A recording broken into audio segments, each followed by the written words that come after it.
வால் ஸ்ட்ரீட்ல வருஷா வருஷம் ஒரு பெரிய திருவிழாவே நடக்கும். எல்லாரும் ஆவலா காத்துட்டு இருக்கிற ஒரு விஷயம் அதுதான் வாரன் பஃபெட்டோட கடிதம். ஆனா இந்த வருஷம் மட்டும் அந்த கொண்டாட்டம் கொஞ்சம் வித்தியாசமா ஒரு மாதிரி அமைதியா இருக்கு.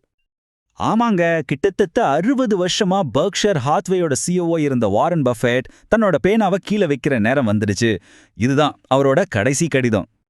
அப்போ யோசிச்சு பாருங்க, உலகத்தோட தலைசிறந்த முதலீட்டாளர் நமக்கு விட்டுட்டு போற அந்த கடைசி பாடம் என்னவா இருக்கும்? வாங்க, அந்த ஞானத்தோட கடைசி சில துளிகள்ல என்ன இருக்குன்னு நம்ம ஆழமா அலசி பார்க்கலாம். சரி, நாம விஷயத்துக்குள்ள போறதுக்கு முன்னாடி ஒன்ன மட்டும் தெளிவா புரிஞ்சுக்கலாம். வாரன் பஃபெட்னா யாரு? தப்பே செய்யாத ஒரு சூப்பர் ஹீரோவா? இல்லவே இல்ல. ஆமா, ஒரு பக்கம் அவர் $1 ட்ரில்லியன் சாம்ராஜ்யத்தை கட்டின ஒரு லெஜெண்ட் தான். ஆனா இன்னொரு பக்கம் டெக்னாலஜி பூமை மொத்தமா மிஸ் பண்ணினதும் அவர்தான். பல ஏர்லைன் முதலீடுகள்ல பணத்தை விட்டு அவரே பல முறை நான் ஒரு முட்டாள்னு ஒத்துக்கிட்டு இருக்காரு. அதனால நாம அவரோட வெற்றிகளை மட்டும் பார்க்க போறதில்ல, அவரோட தவறுகளையும் சேர்த்து தான் பார்க்க போறோம். ஓகே, அப்போ வாங்க அவரோட அந்த கடைசி கடிதத்துக்குள்ள போலாம்.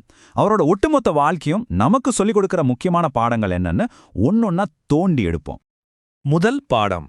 இதை கேட்டா உங்களுக்கு ஆச்சரியமா இருக்கலாம். இது பணத்தை எப்படி பெருக்கிறதுங்கிறத பத்தி இல்ல, அதுக்கும் மேல ரொம்பவே ஆழமான ஒரு விஷயத்த பத்தி. வாரன் பஃபெட்னாலே நம்ம எல்லாருக்கும் ஞாபகம் வர்றது காம்பவுண்ட் இன்ட்ரெஸ்ட் தான். பணம் எப்படி தன்னை தானே பெருக்குங்கிற அந்த மேஜிக், அதுதான் அவரோட நிதி வெற்றிக்கு அடித்தளமாவே இருந்துச்சு. ஆனா அவர் உண்மையிலேயே நம்பின ஒரு விஷயம் இருக்கு. பணத்தை விட ரொம்ப வேகமா பெருக்கக்கூடிய ஒண்ணு. அது என்ன தெரியுமா? நம்மளோட குணம். அதாவது நம்ம நற்பெயர், நம்ம மேல மத்தவங்க வச்சிருக்கிற நம்பிக்கை, நம்மளோட நல்ல எண்ணங்கள். இதெல்லாம் தான் காலப்போக்குல உண்மையான விலை மதிக்க முடியாத சொத்துன்னு அவர் ஆழமா நம்பினாரு. அவரே சொன்ன இந்த ஒரு வரியை கேளுங்க. நீங்க பணத்தை இழந்தா நான் புரிஞ்சுக்குவேன், ஆனா நற்பெயரை இழந்தா நான் இரக்கமே காட்ட மாட்டேன். எவ்வளோ பவர்ஃபுல்லான வார்த்தைகள் பாத்தீங்களா? பணத்தை விட நற்பெயருக்கு அவர் கொடுத்த முக்கியத்துவத்தை இதை விட தெளிவா சொல்லவே முடியாது. அவரோட உலகத்துல இதுதான் உண்மையான கரன்சி. அடுத்த பாடம் 2வது பாடம். இது கொஞ்சம் வித்தியாசமானது. முதலீட்லயும் சரி, வாழ்க்கையிலயும் சரி, நேரத்தை அவர் பார்த்த விதமே தனிதான். அதை பத்தி தான் இப்ப நாம பார்க்க போறோம். உதாரணத்துக்கு கோகோ கோலா பங்குகளை எடுத்துக்கலாம். 1988ல வாங்கினது. அதுக்கப்புறம் 90கள்ல 2000கள்ல மார்க்கெட் எத்தனை தடவை தலைகீழா நின்னுச்சு. எல்லாரும் பயத்துல வித்துட்டு ஓடினப்போ இவர் மட்டும் பல வருஷமா அதை அசையாம வச்சிருந்தாரு. அந்த தர்மசங்கடமான பொறுமை தான் அவருக்கு நினைச்சு பார்க்க முடியாத லாபத்தை கொடுத்துச்சு. மத்தவங்க அலறும்போது இவர் அமைதியா இருந்தாரு. பாருங்க, இந்த பாடம் வெறும் ஸ்டாக் மார்க்கெட்டுக்கு மட்டும் கிடையாது, நம்ம வாழ்க்கைக்கும் இது பொருந்தும். நம்பிக்கை, அறிவு, செல்வம், நீங்க எதை உருவாக்க முயற்சி செஞ்சாலும் அதுக்கு பொறுமை ரொம்ப ரொம்ப முக்கியம். முதல் அடி விழுந்ததுமே நம்மளோட கொள்கைகளை நம்ம பயத்துல வித்துடக்கூடாது. சரி, அடுத்தது 3வது பாடம். இன்னைக்கு இருக்கிற ஃபினான்ஸ் உலகத்தை பாருங்க. எவ்வளோ சிக்கலான விஷயங்கள், கணக்குகள், அல்காரிதம்ஸ். ஆனா பஃபெட்டோட வழி இருக்க, அது தனி வழி. ரொம்பவே சிம்பிளான, நேரடியான ஒரு வழி. அவரோட முதலீட்டு விதிகள் ரொம்பவே போரிங்கான விதிகள்னு சொல்லலாம்.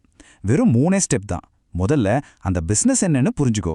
2வது அதை மலிவான விலையில வாங்கு. 3வது ரொம்ப நாளைக்கு அதை வச்சிரு. அவ்வளோதான். தேவையில்லாம விஷயங்களை காம்ப்ளிகேட் பண்றது அவருக்கு சுத்தமா பிடிக்காது. சிம்பிளா இருக்கணும், அதுதான் மேட்டர். அவர் ஜாலியா சொல்ற இந்த ஒரு விஷயத்தை கேளுங்க.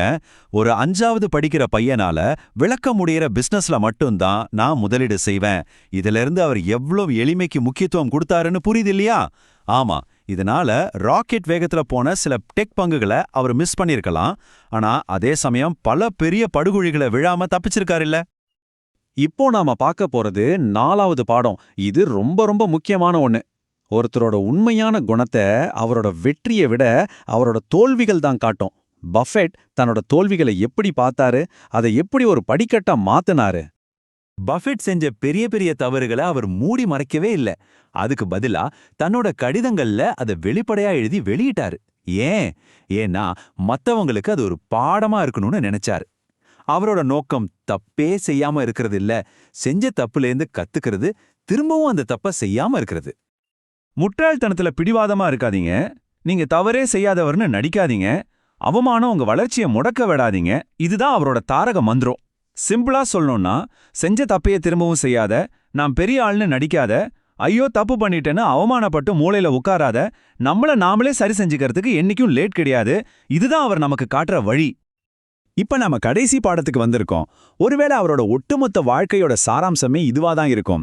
இது பணத்தை பத்தியோ முதலீட்டை பத்தியோ இல்ல, நம்மளோட மரபுரிமை. அதாவது நாம இந்த உலகத்துக்கு என்ன விட்டுட்டு போக போறோங்கிறத பத்தி. அவரோட கடைசி கடிதத்திலிருந்து வர்ற இந்த வார்த்தைகளை கொஞ்சம் மனசுல வாங்கி பாருங்க. நீங்க யாருக்காவது உதவி செய்யும்போது நீங்க இந்த உலகத்துக்கே உதவி செய்றீங்க. கருணைக்கு விலையே கிடையாது, ஆனா அது விலை மதிக்க முடியாதது. நம்மளோட உண்மையான சொத்து நம்ம எவ்வளோ சம்பாதிக்கிறோங்கிறதுல இல்ல, நாம மத்தவங்களுக்கு என்ன விட்டுட்டு போறோங்கிறதுல தான் இருக்குன்னு பஃபெட் நமக்கு ரொம்ப ஆழமா ஞாபகப்படுத்துறாரு. கருணைங்கிறது வெறும் வார்த்தை மட்டும் இல்லைன்னு புரிய வைக்கிறதுக்கு இந்த ஒரு வரி போதும். ஒரு கம்பெனியோட சேர்மனும் சரி, அங்க வேலை செய்யற ஒரு துப்புரவு பணியாளரும் சரி, 2 பேருமே மனுஷங்க தான். இதுல எந்த வித்தியாசமும் இல்லைன்னு அவர் சொல்றப்போ அதுல இருக்கிற ஆழம் நம்மள ஒரு நிமிஷம் யோசிக்க வைக்குது இல்லையா? Mutual fund investments are subject to market risks. Read all scheme-related documents carefully.